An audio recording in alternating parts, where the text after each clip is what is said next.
There's one of me when, in the first hat I bought, I think, out in Wyoming. That's a picture of me when I was on the first War Veterans Commission. I was the first woman. I was in charge, always seemed like, the group I was with. And they turned their lights on us to see. And we fired and knocked the lights out. And we felt something. But before that, see, we were by our bunk.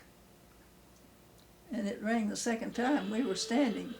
And the girl from New York that had the big nose, we always thought of hers.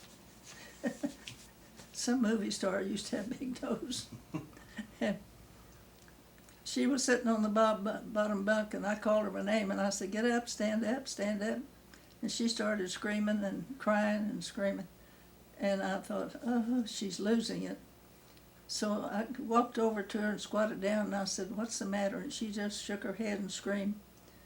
And I said, "You got to get up. We're going to, if they sound a third time, we got to get up to the lifeboat."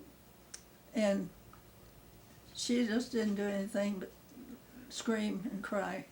So I hauled off and slapped her one way and took my hand and slapped her back the other way, or the other hand, I don't remember. I said I pulled a patent on her. We had a time staying awake between 2 and 4 o'clock because messages weren't coming through much. And someone was always thinking of something to do, pranking. One night, you know how we used to fold up little pieces of paper and have to bite them to make them small? Take a rubber band and shoot them at somebody and hit them on try to hit them round on the neck. It'd sting. And they were just flying all in there, you know. And that warrant officer in charge, he knew what we were doing. He was a good Joe. We all liked him. But then after about an hour and a half of that, he said, he acted like he just noticed it. He said, "Hey, what's going on here? It looks like it snowed." He said, "Don't you know that one of the generals is apt to come through? Even Eisenhower might come through. So you all that put it on the floor, start picking it up." And then I don't know why he picked on me. He said, "Ward, you get a broom. Cook, you get the dustpan. And what they don't pick up, you two sweep up. Make sure you don't leave anything on that floor." Well, I'd swept it all up good and had it piled close to the door. And Cookie was still looking for the dustpan. And I was helping her look. It wasn't in the closet, it wasn't anywhere. And I was about to tell the officer, and she said, "Irene, wait a minute here."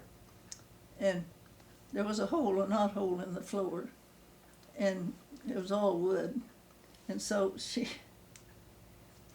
she was poking it down in that knot hole. And pretty soon she had it all gone. Well, we just got in our seats and just seated good when someone opened the door, and it was a British captain. And he didn't walk in, he stomped in. And you could tell he was really upset. He was waving one hand. He walked up to the desk of our officer. And he said, "Can I help you, sir?" He says, "I have a complaint. My men were on break, and they had their tea and crumpets on the table and was ready. And all of a sudden, all this little hard pieces of paper and dust just covered the table." I don't think it covered it, but he said it did. We went to work the next shift, and the first thing I said, "Cookie, they fixed the hole." And I mean, they'd plugged it up and sanded it, and you couldn't tell there'd ever been a knot hole there.